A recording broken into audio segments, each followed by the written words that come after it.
Gente, muito obrigado pela participação de vocês, pela presença. Obrigada. Heriberto, mas posso chamar de Matheus? Pode, É isso? pode. E Vanessa também. Vanessa. Gente, que história, assim, cheia de pontos, que talvez o tempo seja curto para falar de tantas coisas que vocês experimentaram e tantos conselhos e exemplos de vida que vocês podem levar para outros que estão nos assistindo. Mas vocês, a história de vocês começou muito lá atrás, né? Vocês conheceram antes de conhecerem a Jesus? Sim. A gente se conheceu, foi em 1988. Eu tinha vindo do interior para cá, cheguei aqui, no primeiro ano eu conheci a Vanessa. Você veio de onde? Eu vim de Ponte Nova, sou de Ponte Nova. Nova. Foi através do irmão meu, não que ele me apresentasse ela, mas ele brincou com ela e eu fui brincar também, ela achou ruim.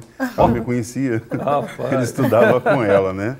Então, desde então, nós nos conhecemos ali, logo começamos a namorar, ali sem Jesus, mas a gente já se gostando.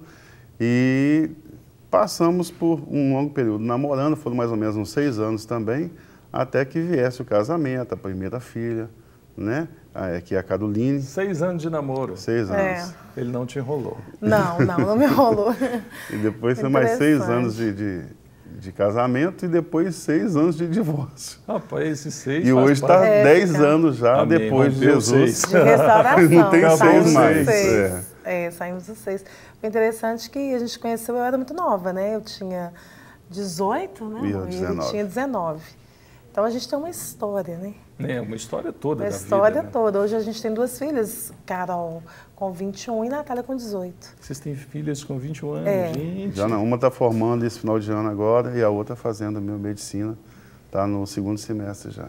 Hoje vocês podem dizer assim, gente, que vida tranquila, que vida agradável, que vida feliz. Eu vivo.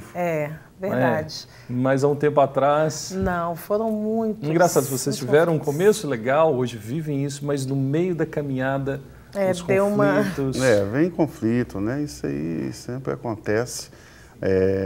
Eu acho que toda pessoa que procura seguir Jesus, ele vai ser sempre, de uma certa forma, perseguido. Né? Eu não digo nem pelas pessoas, mas aquilo que está no reino espiritual, vamos dizer assim, né? que faz os ataques todos, que não deixa a gente ficar, não quer deixar a gente ficar em paz, né? Na verdade. A gente vive, na verdade, numa prisão e quando a porta se fecha, a gente vê que é tarde demais. Né? Então, graças a Deus, não foi tarde para mim, nem para a Vanessa. Verdade. Isso é até uma frase de um filme que saiu agora há pouco, Deus não está morto. Eu assisti esse filme fantástico, Isso. que todos podem ver, um incentivo também, indico também. Então a gente aprende muito, todo dia a gente aprende um pouquinho, né? Mas com Jesus... Agora, né? Em alguns momentos aqui, lendo a história de vocês, eu vi algo interessante, que em alguns momentos não sabia nem de onde era o conflito, né, Vanessa? Não, na verdade, quando a gente divorciou, vocês chegaram a divorciar? Chegamos a divorciar. Então, vocês casaram novamente? Casamos novamente. Olha, para quem assiste a gente, acha que é um fim. Não existe fim em casamento. Não existe fim. Assim, quando a gente divorciou, né, as pessoas que nos conheciam acharam assim, gente, vocês divorciaram, a gente era muito unido, né? Então, não tem mais casamento, assim, porque as pessoas viam a gente como referência, mesmo não estando na religião que nós estamos hoje, né? Seguindo Jesus. Que a gente não tinha, né? Eu tinha uma outra religião, ele também. E então, assim, esse divórcio para nós foi o que o mundo fala. Não está dando certo? Separa. Mas a gente não tinha nenhum motivo real para separar. Para separar. Aquelas, foi traição, foi não. O que você está dizendo, Vanessa, é muito importante porque no senso comum que a gente percebe, as pessoas não querem carregar fardos ou discutir a relação, ou conversar sobre conflitos. Em alguns momentos, tem um ditado que é terrível para mim, que mostra o que uma cultura pós-moderna, que quer fazer o próprio eu ser feliz e viver para si mesmo e não para Deus nem para o próximo, ensina para a gente. O importante é você ser feliz. Se o Matheus não te faz feliz, então vai embora. É verdade. E é basicamente esses os pensamentos e os conselhos que vieram nessa época. Não, assim, Eu estava com as duas pequenas, né? As meninas muito pequenas. Elas tinham quantos anos? 6 anos, né? Natália, Carol devia ter, elas são diferentes de 3 anos. Carol, 6, 7, Os filhos sofrem, né? Sofreram muito. Porque Carolina, na verdade, virou a nossa porta-voz. A Carolina mais velha, ela era mais velha, né? Passou a garota de recado. Assim. Eu já vivi isso na minha casa. Fala pro seu pai isso, responde pra sua mãe isso. É uma das coisas mais terríveis. Mas ela sofreu mais com essa consequência do que a mais nova. Porque ela, na verdade, ele ligava e eu falava, não, Carolina, fala com seu pai isso, para não conversar com ele. Então, assim, foram 6 anos, assim, morando na mesma cidade, com filhos, né, e a gente não se encontrava. Vocês moravam em Ponte Nova? Não, a gente morava aqui em Belo Horizonte. Ele é de Ponte Nova. Mas assim, a gente não se encontrava. Foram 6 anos de desencontro mesmo, cada um vivendo do seu lado. Se eu soubesse que ele ia passar naquela rua, eu não passava. E ele vice-versa, a mesma coisa. Não tinha um motivo que fundamentasse essa distância toda, mas era real. Era real. E aí, né... Enfrentamos algumas lutas a respeito da família também, né? Nada de sogra, né? Mas nada... Mas, assim, a gente, quando pensou, né, em voltar, na verdade, nós Quando vocês pensaram em voltar, vocês já tinham tido essa experiência com Jesus? Não, em momento algum. A experiência com Jesus foi há 10 anos atrás. Quando, não é que nós pensamos em voltar, mas Deus foi cuidando de uma forma tal, porque, se me permite falar, eu estava para me casar com outra pessoa, na verdade. E um dia eu fui buscar minhas filhas e aconteceu que ela ia para uma festa da bisavó dela. Era aniversário do meu pai, da minha avó. E eu fiquei, não, eu te levo lá. E ali nós começamos na verdade, eu comecei a falar algumas coisas que estavam acontecendo comigo em relação a outra pessoa e que não estava encaixando direito. É uma coisa muito louca de Deus mesmo. Porque a gente começou a conversar dentro do carro e eu vi que ele vivia a mesma coisa que eu. Né? Ele procurava em outras pessoas... Você sentiu falta um do outro, gente. Eu procurava em outras pessoas, a gente procurava família, sendo que a gente tinha uma família. Né? E eu chorei muito, fiquei sem entender aquilo. Mas foi muito interessante, nós conversamos. E aí, no outro dia, nós saímos, fomos para o cinema com as meninas, fomos almoçar fora, e aí conversamos. A gente não podia nem se falar por telefone. Se ela soubesse que eu estava ligando, não atendia, mandava outra até então, a gente... E de repente começou assim, isso. Do mesmo jeito que acabou, a gente recomeçou.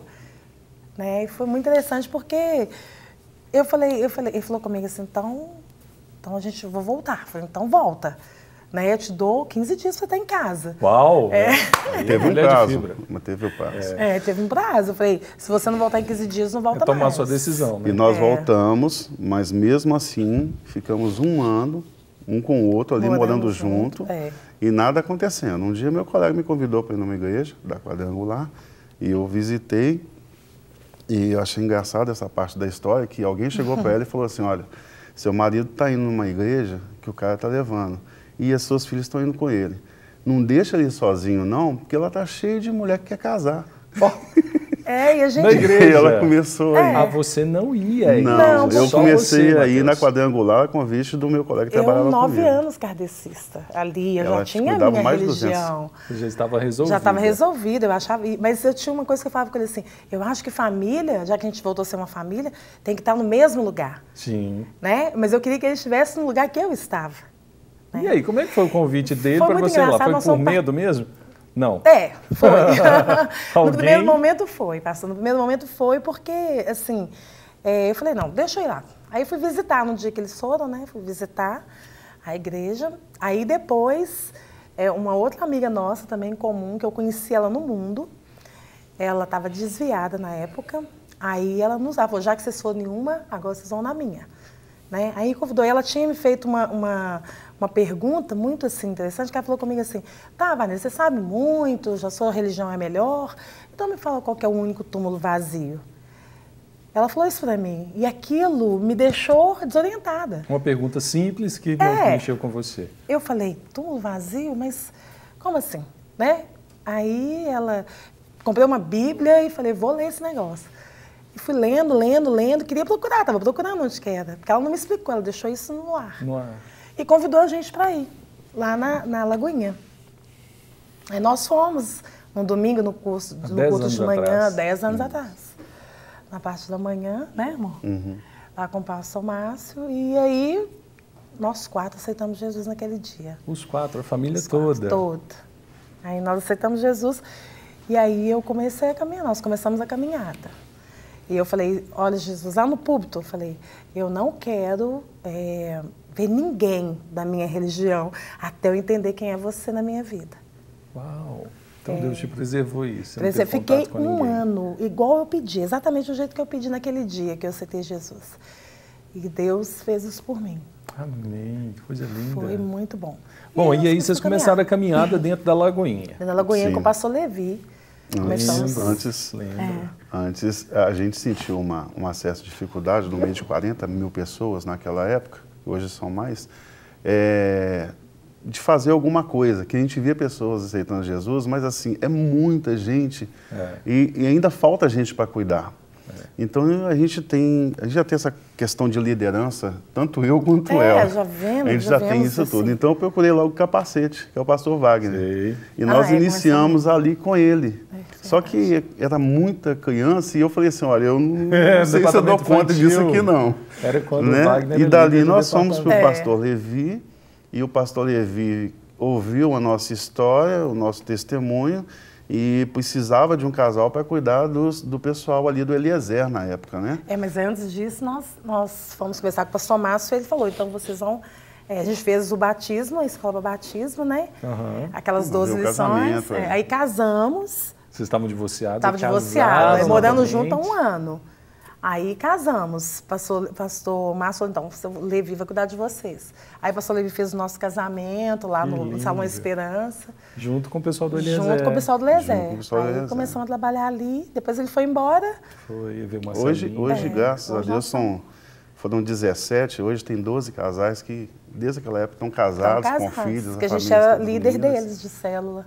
Que nós lideramos ali em Lagoinha e foi bênção. Foi um padrinho dos 12 casamentos. Foi só um milagre acontecendo, né? Nós nos casamos sem condição nenhuma. Não tínhamos nada. Não tenho vergonha de dizer que a igreja pagou o cartório pra gente. Ela estava desempregada. E a partir daí a vida começou a mudar, né? Foi mudando. Jesus deu assim... Nossa! Deu o pontapé e... Não, sem ele, realmente, não nada seria possível. O que está acontecendo hoje, a situação de hoje...